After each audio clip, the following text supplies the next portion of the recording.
আল্লাহ পাক বলেন, জেনে রাখো দুঃখ এবং কষ্টের সাথে রয়েছে সুযোগ আর সুবিধা, আর অসচ্ছলতার সাথে রয়েছে উদার সচ্ছলতা। জোরে কোন সুবহানাল্লাহ।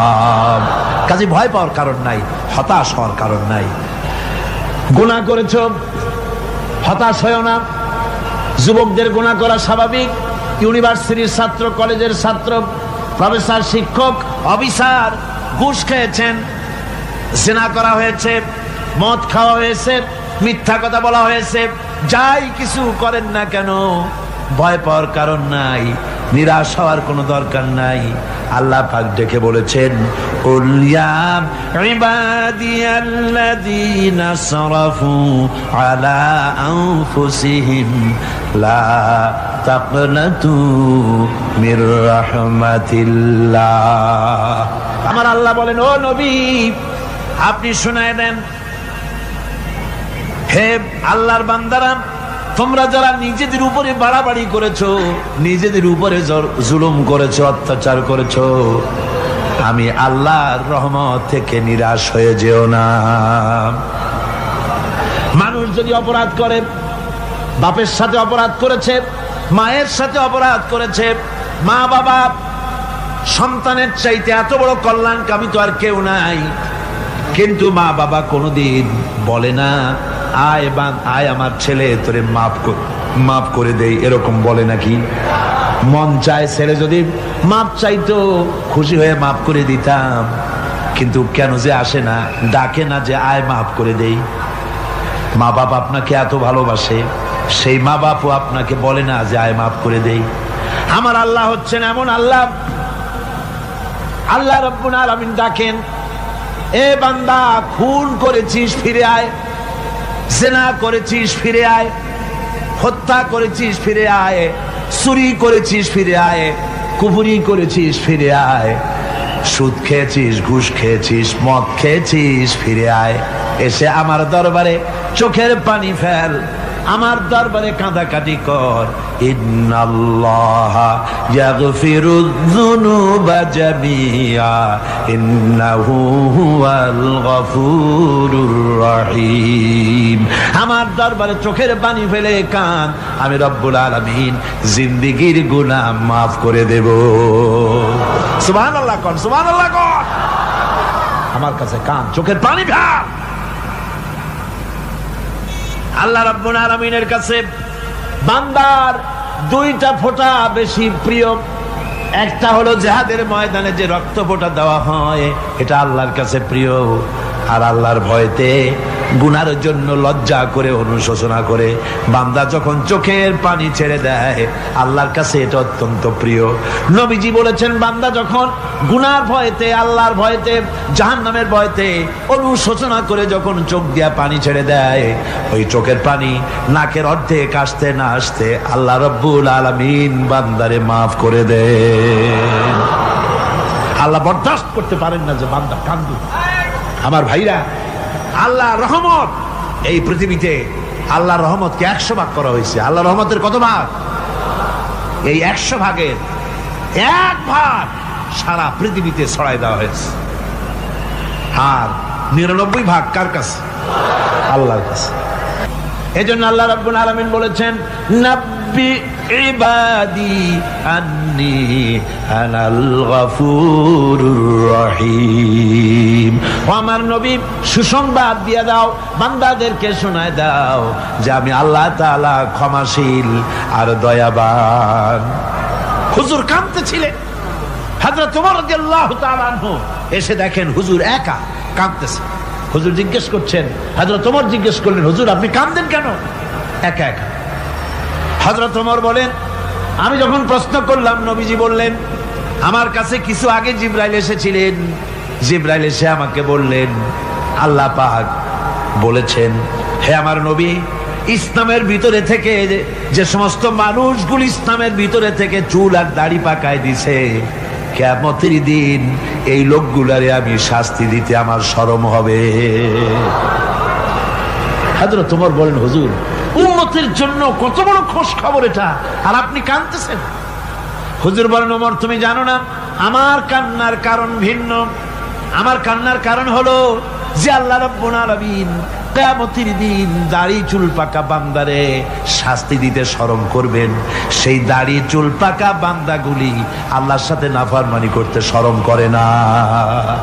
আমি এই লজ্জায় কাঁদতেছি ভাইরা।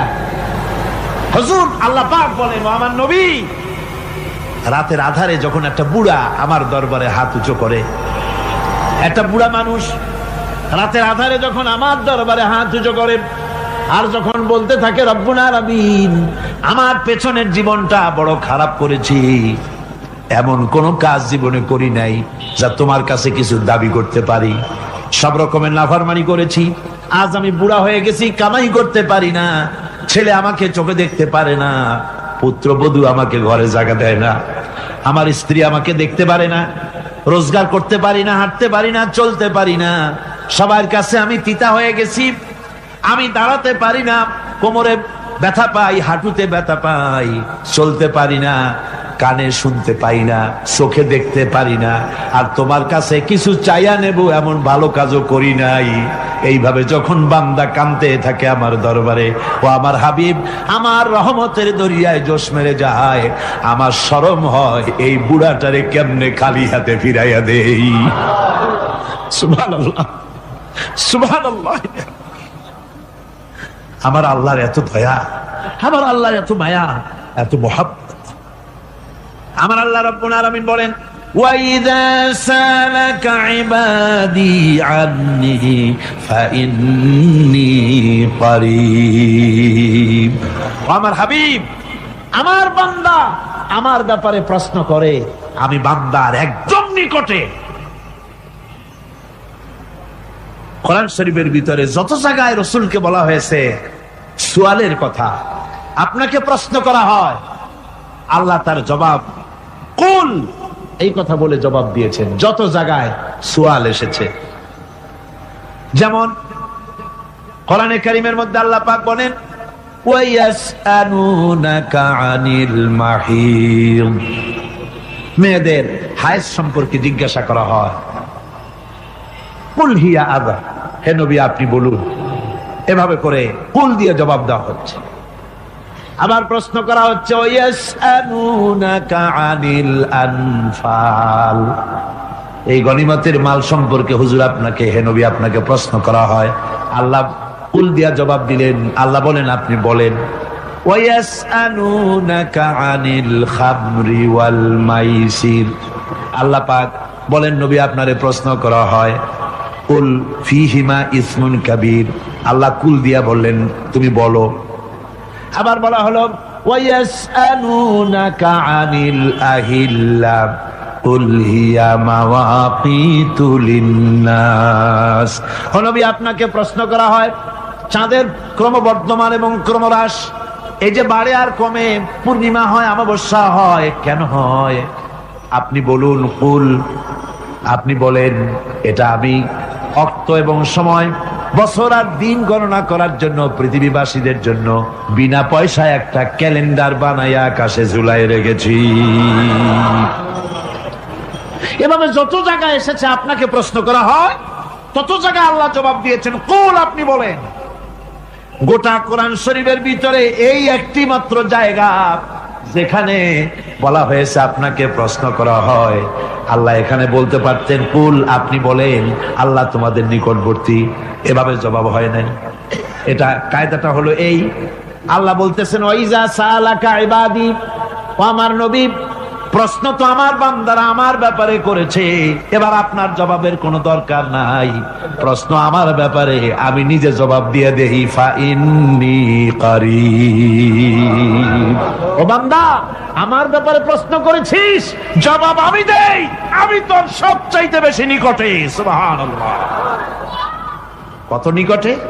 ওয়ানাহানু আকরাবু ইলাইহি মিন হাবলিল ওয়ারিদ, তোর যে রব এই শাহরগের চাইতেও আমি তোর বেশি কাছে। সুবহানাল্লাহ, আমারে ডাক, আমারে ডাক, কলিজা দিয়া ডাক, অন্তর দিয়ে ডাক। মনের থেকে মানুষ যদি ডাকে, মুখের ডাক আর মনের ডাক এক জিনিস নয়। দিল সে জুবাত নিকলতি হ্যায় असर रखती है पर नहीं मगर ताकते परवाज रखती है। দিল থেকে যে কথা বেরোয় তা প্রভাব বিস্তার করে, ডানা নাই কিন্তু ওড়ার ক্ষমতা রাখে। মনের কথাই ভিন্ন, মন থেকে, দিল থেকে, কলিজা থেকে, অন্তরের গভীর কন্দর থেকে মুহাব্বতের সাথে কেউ যদি একবার বলে আল্লাহ, আল্লাহ রাব্বুল আলামিন বলেন অন্তরের অন্তঃস্থল থেকে একটি বার যদি বান্দা বলেন আল্লাহ, আল্লাহ বলেন 70 বার সাড়া দিয়া জিজ্ঞেস করি বান্দা কি চাও, আমি তোমার কাছে আছি। সুবহানাল্লাহ, আমি তোর একদম কাছে, কি চাস বল, বল আমার কাছে। এমন দয়াবান, এমন মেহেরবান, এমন আল্লাহ আমাদের। সে আল্লাহ রাব্বুল আলামিন তিনি বলছেন وَقَالَ رَبُّكُمْ উদউনি আস্তাজিব লাকুম, তোমাদের রব বলেছেন আমারে ডাকো, আমি আল্লাহ ডাকের সাড়া দিয়া দেব। সুবহানাল্লাহ। কারে ডাকতে হবে? কারে ডাকতে হবে? এই বিশাল জনসমুদ্র একটুকে চিল্লা কোন কারে ডাকতে হবে? কোন পীর সাহেবকে নয়, আল্লাহর কসম কোন খাজা বাবাকে নয়, ডাকতে হবে কারে? চিল্লা কোন কারে? ওয়াকালা রাব্বুকুম উদউনি, তোমার রব তোমাকে বলতেছে আমারে ডাকো, আস্তাজিব লাকুম, আমারে ডাকবে আমি সাড়া দিয়ে দেব। সুবহানাল্লাহ। আল্লাহকে ডাকেন, কি চাই আপনার বলেন, কি চাই? আল্লাহর কাছে চান, আল্লাহ দিয়ে দিবে। দেওয়ার জায়গা আল্লাহর কাছে চাইবেন, আল্লাহ দিবেন। দেওয়ার জায়গা, চাওয়ার জায়গা হলো সেজদায় পড়ে যাবেন। আমার ভাইয়েরা জায়গাটা চিনায় দিলাম। মাজারে যাওয়া লাগবে না, কবরে যাওয়া লাগবে না, 2 রাকাত নামাজ পড়ে সেজদায় পড়ে গিয়া যত বিপদ আছে মুসিবত আছে সেজদার মধ্যে চোখের পানি ছেড়ে দেন আর কেন্দে কেন্দে জীবনের কথা বলেন। আল্লাহ রাব্বুল আলামিন আপনার আওয়াজ শুনবেন আর দোয়া কবুল করে নিবেন। কাঁদতে হবে আল্লাহর কাছে। কার কাছে? আল্লাহর কাছে। আল্লাহর প্রতি আপনি পূর্ব পশ্চিমে কতবার মুখ ঘোরালেন, এটাই কিন্তু আপনার আসল সৎ কাজ নয়। আসল সৎ কাজ হলো আল্লাহর প্রতি ঈমান আনা। এই ঈমানের ব্যাপারে 3টা দিন আমরা পার করে দিলাম, এখনো কথা শেষ হয় নাই। আল্লাহর প্রতি ঈমান আনলে পরে যে উপকারটা হবে 5ম নম্বরে, সেটা হলো কঠোর এবং কঠিন বিপদের ভিতরে বান্দার ভিতরে অবিচলতা এবং ধৈর্যের সৃষ্টি হয়ে যাবে। আলহামদুলিল্লাহ। কঠিন বিপদ মুসিবত আসলে পরে সে অবিচল থাকবে। সারা দুনিয়ার বিপদ আপদ, শত্রুতা, দুঃখ, কষ্ট, মুসিবত, জুলুম, নির্যাতন সবকিছু পাহাড়ের মতো উঁচু হয়ে তাকে ঘিরে ফেলবে, কিন্তু তাকে এক চুলও নাড়াতে পারবে না।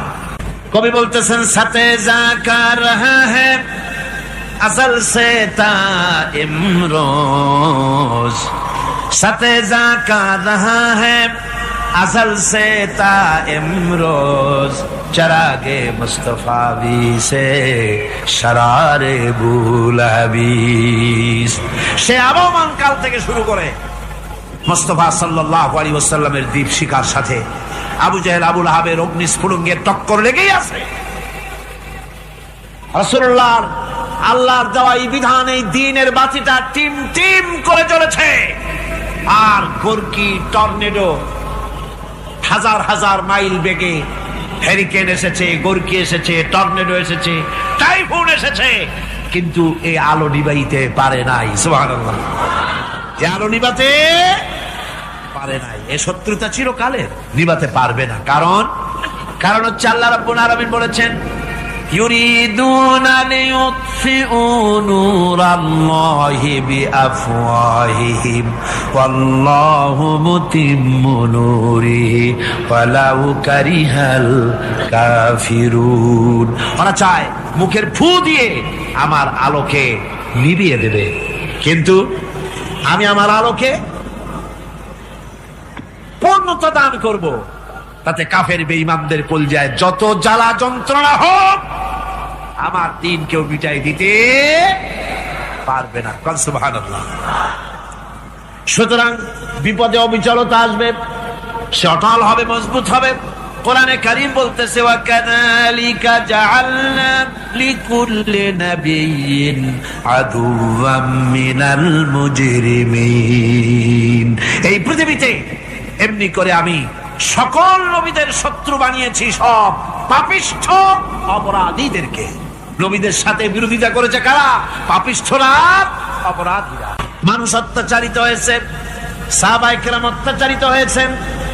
বুখারী শরীফের হাদিসে এসেছে রাসূল করিম সাল্লাল্লাহু আলাইহি ওয়াসাল্লামের কাছে হযরতে খাব্বাব গিয়ে উপস্থিত হয়েছিলেন।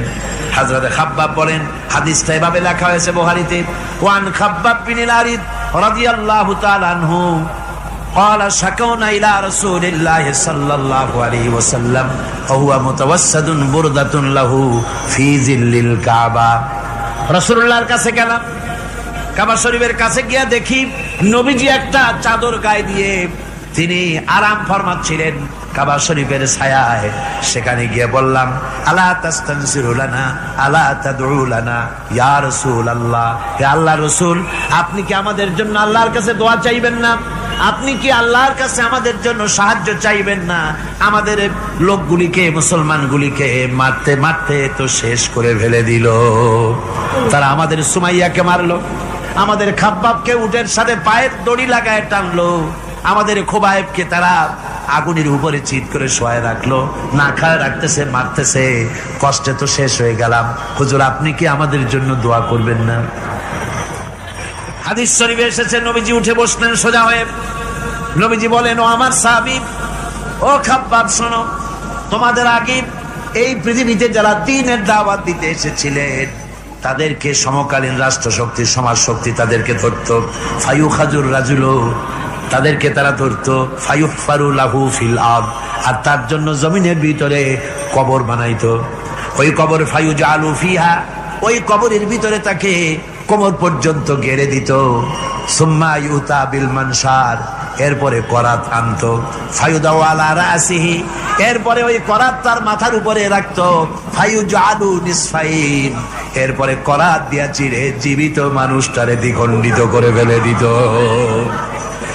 মা ইয়াসুদ্দুহু যালিকা আন দীনিহি, ও আমার খাব্বাব, এত কষ্ট দেওয়ার পরেও সেই যুগের কোন মুসলমানকে, দ্বীনের দায়ীদেরকে আল্লাহর দ্বীন থেকে এক চুলো তারা সরাই দিতে পারে নাই, এক চুলো সরাতে পারে নাই। ওয়াল্লাহি, ও খাব্বাব, আমি আমার আল্লাহর নামে কসম করে বলছি, লা ইউতাম্মান্নাল্লাহু হাযাল আমরা হাত্তা ইয়াসিরা আর-রাকিবু মিন সানা ইলা হাযরামাউত। আমি কসম করে বলি, আল্লাহ রাব্বুল আলামিনের এই সানা থেকে হাযরামাউত পর্যন্ত লোকেরা যাতায়াত করবে, সুন্দরী রমণীরা গমন করবে, সদাকারেরা যাতায়াত করবে, টাকা নিয়া পয়সা নিয়া যাতায়াত করবে। তাদের মনের মধ্যে লুটের ভয়, টাকার ভয়, চুরির ভয়, ডাকাতির ভয়, জেনার ভয়, হত্যার ভয়, ধর্ষণের ভয়, কোন ভয় থাকবে না। লা ইয়াখাফু ইল্লাল্লাহ, আল্লাহ ছাড়া কোন ভয় থাকবে না। এমন একটা সমাজ, এমন একটা সময় আসবে। ওয়ালাকিন্নাকুম তাস্তাজিলুন, অথচ খুব তাড়াহুড়ো তোমরা করতেছো। তাড়াহুড়ো করো না, সময় আসবে ইনশাআল্লাহ। আমার ভাইয়েরা, আমার বন্ধুগণ, কঠিন বিপদে অবিচলতা এবং ধৈর্যের দৃষ্টান্ত রেখে গেছেন আম্বিয়া আলাইহিমুস সালাম। সুবহানাল্লাহ। কঠিন বিপদে অবিচলতা, দৃঢ়তা, ধৈর্য কারে বলে, তার দৃষ্টান্ত কারা রেখেছেন? আম্বিয়া আলাইহিমুস সালাম। ওনারাই আমাদের আদর্শ, নবীরাই আদর্শ। সাহাবায়ে কেরাম রিদওয়ানুল্লাহ তাআলা আলাইহিম আজমাইন আমাদের আদর্শ। ভাইরা আমার, মুসা আলাইহিস সালামকে ফেরাউন যখন ঘিরে ফেলে দিল, কোরআনের সব কথা গল্প গুজবার ইতিহাসের জন্য লেখা হয় নাই। কোরআনের মধ্যে যা লেখা হয়েছে সব বান্দাদের উপদেশের জন্য, যাতে করে লোকেরা চিরটা কাল এর থেকে উপদেশ নেওয়া নিজেদের তৈরি করতে পারে। জোরে বলেন সুবহানাল্লাহ। মুসা আলাইহিস সালামের কথা আল্লাহ বলেন, ফেরাউন তাকে ঘিরে ফেলে দিল, পালাবার রাস্তা নাই। ফালাম্মা ترى الجمعان قال أصحاب موسى إنا لمدركون। মুসা আলাইহিস সালামের উম্মতরা বললেন, হে মুসা, পাকড়াও হয়ে গেছি, পালাবার রাস্তা নাই। তিন দিক থেকে আমাদেরকে ঘেরাও করেছে ফেরাউনের শক্তি। সামনে কি দরিয়া, আর তিন দিকে কি ঘেরাও আন্দোলন।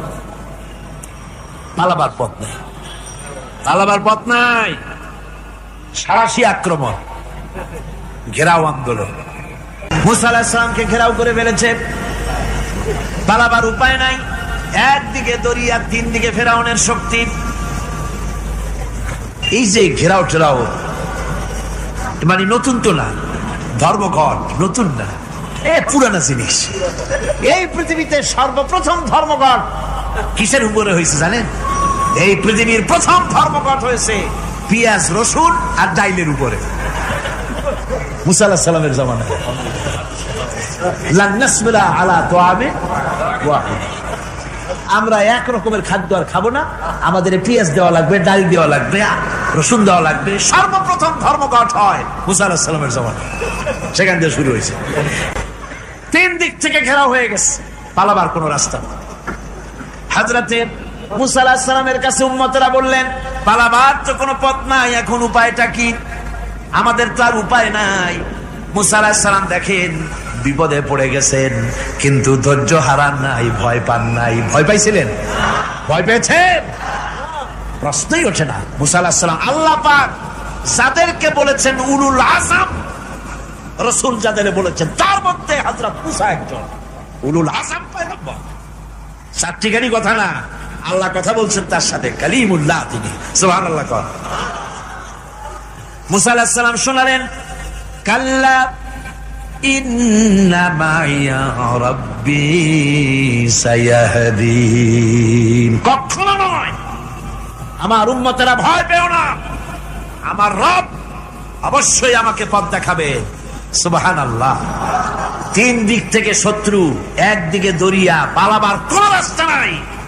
সেখানে দৃঢ়তার সাথে তিনি বলছেন, অবশ্যই আমার আল্লাহ আমারে পথ দেখাবে। সুবহানাল্লাহ। নবীরা এই দৃঢ়তা দেখিয়েছেন, অবিচলতা দেখাইছেন। আল্লাহ পাক মুসা আলাইহিস সালাম যখন এই দৃঢ়তা দেখালেন, এই অবিচলতা দেখালেন, সঙ্গে সঙ্গে জিবরাইল এসে হাজির হয়ে গেলেন। আল্লাহ পাক বলেন, ফাআওহাইনা ইলা মুসা আন আদরিব বিআসাকাল বাহরা ফানফালাকা ফাকানা কুল্লু ফিরকিন কাত্তাউদিল আযীম। মুসা আলাইহিস সালামকে আমি ওহী নাযিল করলাম, তাকে বললাম হাতে যে লাঠি আছে, এই লাঠি দিয়ে আঘাত করো দরিয়ার উপরে। দরিয়ার উপরে আঘাত করলেন, একটা রাস্তা হয় নাই, 12টা রাস্তা তৈরি হয়ে গেল। আর দেওয়ালগুলা পাহাড়ের মতো উঁচা হয়ে গেল। দরিয়ার ভিতরে পাহাড়ের মতো উঁচা, মজবুত 12টা রাস্তা। এবার মুসা আলাইহিস সালাম তার দলবল নিয়ে চললেন। আল্লাহ রাব্বুল আলামিন বলেন, وأنجينا موسى ومن معه أجمعين। মুসা এবং তার সাথী সঙ্গীদেরকে আমি পার করে দিলাম। মুসা আলাইহিস সালাম এবং তার সাথী সঙ্গী নিয়ে যখন দরিয়ার মাঝখানে আসছে, ফেরাউন তার দলবল নিয়ে এসে গেছে। আসে দেখে নদীর মধ্যে রাস্তা। বাবা, খুব তো কায়দা। ও মনে করছে ওর বাজানের তৈরি করা ডিস্ট্রিক্ট বোর্ডের রাস্তা। ওর লোকজন নিয়ে নেমে গেছে দরিয়ার ভিতরে, ও আসছে মাঝখানে, মুসা আলাইহিস সালাম চলে গেছে ওপার, দরিয়া পার। মাঝখানে যখন এসে গেল, আল্লাহ রাব্বুল আলামিন পানিকে অর্ডার করলেন কুন। আল্লাহর তো বটন টেপা লাগে না, মুখ দিয়া কোনো হুকুম করা লাগে না, শুধু বলেন কুন। যে ব্যাপারে কুন বলেন ফায়াকুন, সাথে সাথে হয়ে যায়। আল্লাহ বললেন কুন, আর অমনি রাস্তা বন্ধ হয়ে গেল। এবার তুফান শুরু হয়েছে নদীতে, ঢেউয়ের উপরে ঢেউ, মৌজুন কাল জিবাল, পাহাড়ের মতো উঁচু হয়ে হয়ে ঢেউ আসতেছে। দলবল ঘোড়া আর অস্ত্রপাতি যা ছিল সব মরিয়া শেষ। এবার ফেরাউন একা উপরে ওঠে আর নিচে নামে, পানি খেতে খেতে পেটের কাম সারা। জনমের খাওয়া খাইছে পানি, এখন জান যায়, বাঁচবার আর উপায় না, বাঁচবার আর উপায় নাই। ফেরাউন তার নিজের জীবন সম্পর্কে হতাশ হয়ে গেল। এবার ফেরাউন বলতেছে, আমানতু আন্নাহু লা ইলাহা ইল্লাল্লাযী আমানাত বিহি বানু ইসরাঈল। আমি ঈমান আনলাম, আমি ঈমান আনলাম আল্লাহ ছাড়া কোন ইলাহ নাই। ওই আল্লাহর উপর ঈমান আনলাম যে আল্লাহর উপরে ঈমান এনেছে বনি ইসরাঈলেরা। আল্লাহ যাতে ঠিক পাইছে কোন আল্লাহর উপর ঈমান আনছে। বনি ইসরাঈল আল্লাহর উপর ঈমান আনলাম। আল্লাহ এই তো মুসলমান হয়ে গেছি, এরপরও আমার সুবাও কেন? আল্লাহ রাব্বুল আলামিন জবাবে বলেন আল আন, এখন ওয়াকাদ আসাইতা ক্বাবলু ওয়া কুনতা মিনাল মুফসিদিন। এখন ঈমান আনার কথা বলছো, অথচ যুগের পর যুগ, বছরের পর বছর ধরে আমার মানুষের উপরে মন গড়া আইন চালায়েছ, আমার পয়গম্বরের সাথে বেয়াদবি করেছ। আজ তোমাকে আমি ছাড়ছি না, তোমাকে আজকে ছেড়ে দেব না। আমি তোমাকে মারব। আর সমস্ত প্রাণীগুলিকে, স্থলচর প্রাণীগুলিকে আল্লাহ পাক অর্ডার দিয়া দিলেন, এই ফেরাউনের লাশকে ডুবাবি না, পচাবি না, খাবি না। আলিয়াউমা নুনাজ্জিকা বিবাদানিক, আমি তোমার শরীরে বাঁচায় দেব। পোকে খাবে না, পানিতে পচবে না, মাছে খাবে না, কুমিরে খাবে না, দুনিয়ার কোনো পশুতে খাবে না।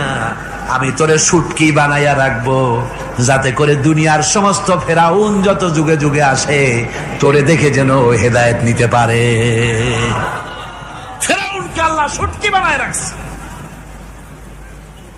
আমি ফেরাউনদের লাশ দেখেছি ব্রিটিশ মিউজিয়ামে।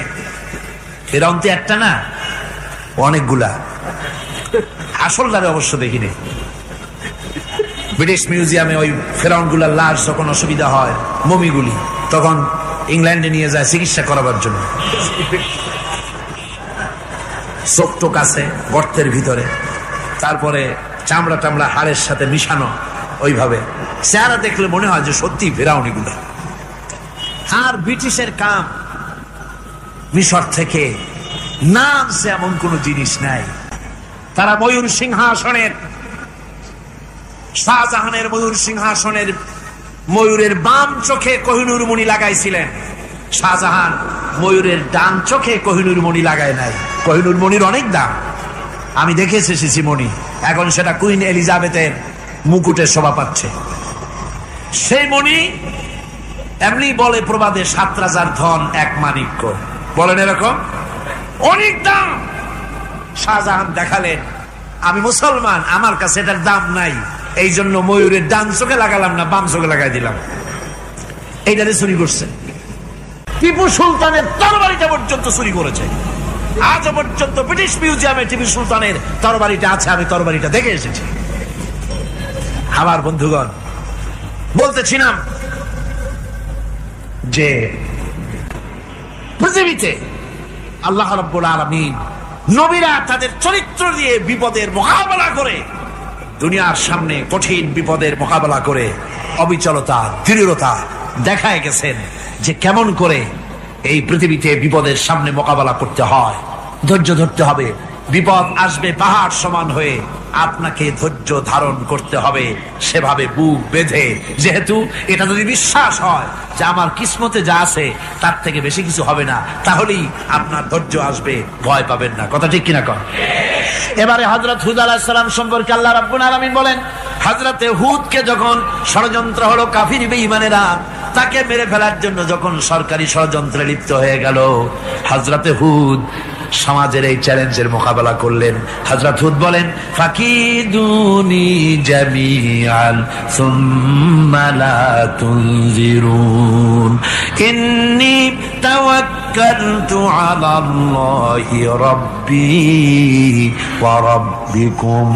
আমি, তোমরা তোমাদের ষড়যন্ত্র আমার বিরুদ্ধে যত পারো আমার বিরুদ্ধে ষড়যন্ত্র চালাও, এতটুকুন আমার অবকাশ দিও না। আমি এমন আল্লাহর উপরে ভরসা করেছি যার হাতের ভিতরে তোমাদেরও জান আর আমারও জান। যা পারো তাই করো। সরকার, সমস্ত শক্তি একত্রিত হয়ে আমার মোকাবেলা করো। একদিকে হুদ আলাইহিস সালাম, আর একদিকে গোটা জাতি। হযরত হুদ ভয় পায় নাই। সুবহানাল্লাহ কোন। ঈমান বিল্লাহ মানুষের কলিজাকে এভাবে শক্ত করে দেয়, কোন আলহামদুলিল্লাহ। এবারে এই বিপদের, কঠিন বিপদের মোকাবেলা করে আমার রাসূল যে প্রমাণ দিয়া গেলেন, আমার রাসূল যে কঠিন বিপদের মোকাবেলা করলেন, ভাইরা আমার, হিজরতের রাতে সওর পাহাড়ের ভিতরে যখন তিনি আশ্রয় নিলেন, হযরতে আবু বকরের সাথে ছিলেন। হযরতে আবু বকর রাদিয়াল্লাহু তাআলা আনহু বলেন, হুজুর আপনি দাঁড়ান, এটা তো পাহাড়িয়া গুহা, গুহার ভিতরে সাপ থাকতে পারে, বিচ্ছু থাকতে পারে, আমি আগে ঢুকি, বিপদ যদি হয় আমার উপর থেকে হয়ে যাক। গুহার ভিতরে নেমে গুহা সাফ করলেন। এরপরে হুজুরকে ডাকলেন, হুজুর তাশরীফ নিলেন গুহার ভিতরে। এরপরে হুজুর বললেন, আবু বকর, পাহাড়ে হেঁটে হেঁটে 2-3টা পাহাড় পাড়ি দিয়া যাওয়া লাগে সৌর পাহাড়ে। মদিনার সোজা রাস্তা হুজুর ধরেন নাই, মেসফালার পথ দিয়া, জাবালে খেদোয়ার উপর দিয়া 3টা পাহাড় পাড়ি দিয়া তারপরে হুজুর গেলেন সৌর পাহাড়ে। গুহার ভিতরে হুজুর তাশরীফ নিলেন। বললেন, আবু বকর তুমি বসো, তোমার উরুর উপরে মাথা রেখে আমি একটু আরাম করি। হযরতে আবু বকর বসলেন, হুজুর তার উরুর উপরে মাথা রেখে ঘুমায় গেলেন। আর এরপরে কাফির বেঈমানেরা তালাশ করতে করতে কাফেররা এসে গেল পায়ের চিহ্ন দেখে দেখে গর্তের কাছে। হযরত আবু বকর ভয়তে কেঁদে ফেললেন, আরে আর তো উপায় নাই, এবার তো ধরা পড়ে গেছি, এবার নবীজিকে মেরে ফেলে দেবে। নবীর মহব্বতে, নিজের মহব্বতে নয়, নবীর মহব্বতে কাঁদতেছিলেন। হুজুর বলেন, হুজুরের ঘুম ভেঙে গেল। বলো, আবু বকর কাঁদো কেন? ছেলের কথা, মেয়ের কথা, বিবির কথা, বাড়ির কথা মনে পড়লো নাকি?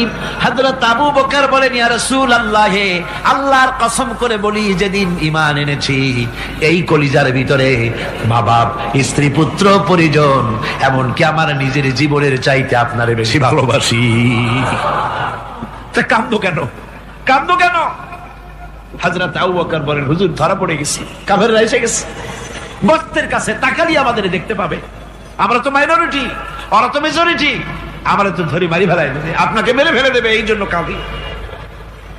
আল্লাহ রাব্বুল আলামিন, হুজুর তখন কি দৃঢ়তা, কি অবিচলতা, কি ধৈর্যের পাহাড় সম মনোবৃত্তি তখন দেখালেন। আল্লাহ কোরআন শরীফে চিরকাল যাতে মানুষেরা হেদায়েত দিতে পারে, সেজন্য হুজুরের কথা উঠায় দিলেন কোরআনে। আল্লাহ পাক বলেন, ইযহুমা ফিল গার ইয ইয়াকুলু লিসাহিবিহি লা তাহজান ইন্নাল্লাহা মা'ানা। ও বন্ধু, ভয় পেও না, আল্লাহ আমাদের সাথে আছেন। সুবহানাল্লাহ। আল্লাহ আমাদের সাথে আছেন, আমরা মাইনরিটি নই, আমরাই মেজরিটি। আল্লাহ আছে আমার সাথে।